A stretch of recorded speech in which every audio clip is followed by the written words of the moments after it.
আবার ফিরে বিশ্ব ইজতেমা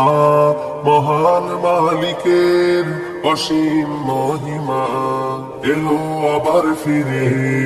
বিশ্ব ইজতেমা মহান মালিকের অসীম মহিমা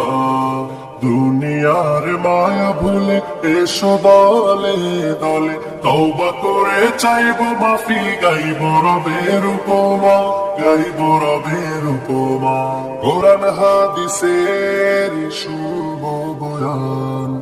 আল্লাহর জমিনে আল্লাহর শান কোরআন হাদিসের শুনবো বয়ান আল্লাহর জমিনে আল্লাহর শান জিকিরে ফিকিরে জাগাবো এ প্রাণ